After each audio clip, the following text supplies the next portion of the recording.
ఎందుకంటే మిగతా కార్యక్రమాల గురించి అందరం చెప్పుకున్నాం. అంబేద్కర్ గారు రాజ్యాంగ నిర్మాత. ఈ దేశంలో దళితులకు బడుగులకు ఒక ఆత్మగౌరవాన్ని ఇచ్చి అందరితో పాటు మేము కూడా నడవగలము, పరిగెత్తగలము, భారతదేశ వికాసంలో మేము కూడా సమాంతర భాగస్వాములము, మా హక్కు అని చెప్పి ఎలుగెత్తి చాటిన వారు అంబేద్కర్ గారు. అలాగే జ్యోతిబా పూలే గారు. ఎందుకు ఈ రోజు విగ్రహం పెడతా అనగానే నేను నా వంతు సహకారం నేను ఇవ్వాలి అని నేను ఎందుకు అనుకున్నానంటే, ఈ రోజు భారతదేశానికి కావాల్సింది విద్య, భారతదేశానికి చదువు కావాలి అని చెప్పి మొట్టమొదటిసారిగా బయటికి వచ్చి ఆ చదువు కోసం ఆ రోజుల్లో, ఈ రోజులంటే చదువు చాలా సులభంగా దొరుకుతుంది, కానీ ఆ రోజుల్లో విద్యకు దూరమైన సమాజాన్ని విద్యకు చేరువ చేయాలన్న ఒక తలంపుతోటి ఒక్క పూలే గారు కాదు, వారితో పాటు వారి సతీమణి సావిత్రిబా పూలే గారు. అందుకే ఆ రోజు సీతారామచంద్రుల ఆదర్శ దంపతులైతే ఈ నవభారతానికి, మన కళ్ళ ముందు ఉన్న భారతానికి జ్యోతిబా పూలే, సావిత్రిబా పూలే ఆదర్శ దంపతులు.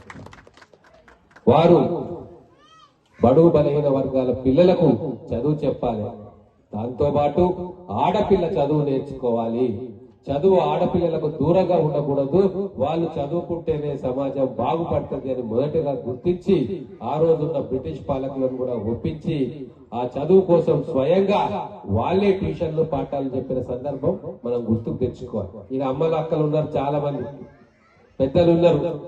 నేను ఒకటే చెప్తా ఉన్నా, ఈ రోజు చదువుకు మించిన అస్త్రం ఇంకోటి లేదు.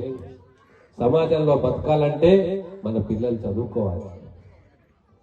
ప్రభుత్వాలు ముందుకొచ్చినాయి, ప్రభుత్వ పాఠశాలలు ఏర్పాటు చేస్తుంటాయి, ప్రైవేట్ కాలేజ్ పాఠశాలలు కూడా ముందుకొస్తా ఉన్నాయి. ఈరోజు ఒక్క మాట మీ అందరికీ చెప్తా. నెల్సన్ మండేలా గారు ఒక మాట అన్నారు. నెల్సన్ మండేలా అంటే కొంతమందికి తెలియవచ్చు, కొంతమందికి తెలియకపోవచ్చు. చీకటి ఖండం ఆఫ్రికా, సౌత్ ఆఫ్రికాను స్వాతంత్రం తెచ్చిన మహనీయుడు. గాంధీ గారు చూపిన మాటలో అహింసా పద్ధతిలో ఆ నల్ల జాతులకు అందరికీ కూడా స్వాతంత్రం తీసుకురావడానికి ఏకతాటి మీద నడిపించి 30 ఏళ్ల పోరాటం చేసిండు. 22 ఏళ్లు జైల్లో మగ్గిండు. అక్కడున్న ప్రభుత్వాలు జైల్లో వేసినా కూడా హింస వైపు పోలే, అహింస వైపే పోయిండు. బయటకు వచ్చిన తర్వాత తెల్లవాళ్లకు అక్కడ ఉన్న ఆఫ్రికన్స్ కు మధ్యలో వైషమ్యాలుంటే అవి ఉండకూడదు, కలిసిమెలిసి బతకాలి, జరిగిన తప్పులన్నీ జరిగినాయి, ఇప్పుడు అందరం కూడా ఈ దేశ పౌరులమే, అన్నదమ్ముల్లాగా కలిసి ఉండాలి అని చెప్పి అందరినీ కూడా సౌత్ ఆఫ్రికా జాతి మొత్తాన్ని కూడా ఏకతాటిగా నడిపించిన మహనీయుడు నేషనల్ నెల్సన్ మండేలా.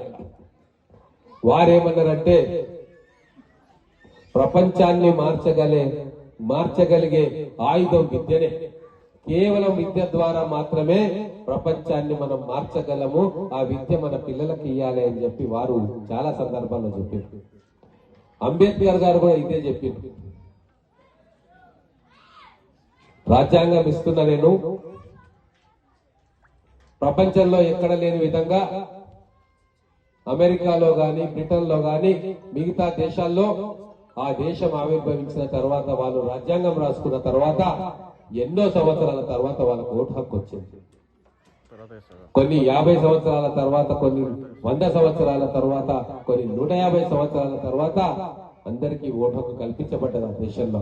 కానీ మన అదృష్టం, అంబేద్కర్ లాంటి మహనీయులు ఆ రోజు రాజ్యాంగ సభలో రాజ్యాంగ నిర్మాతగా, దానికి అధ్యక్షులుగా, కాన్స్టిట్యూషన్ రాజ్యాంగం రాసే సభకు వారు అధ్యక్షులుగా ఉన్నారు. కాబట్టి ఏ దేశంలో చరిత్రలో ఎప్పుడు లేని విధంగా 18 సంవత్సరాలు నిండిన ప్రతి ఒక్కరికి, బీద వాళ్ళ, గొప్ప వాళ్ళ, రాజా, సైనికుడా, కర్షకుడా, కార్మికుడా, ఇవేవి చూడకుండా 18 సంవత్సరాలు నిండిన ప్రతి ఒక్కరికి కూడా ఓటు హక్కును కల్పించింది.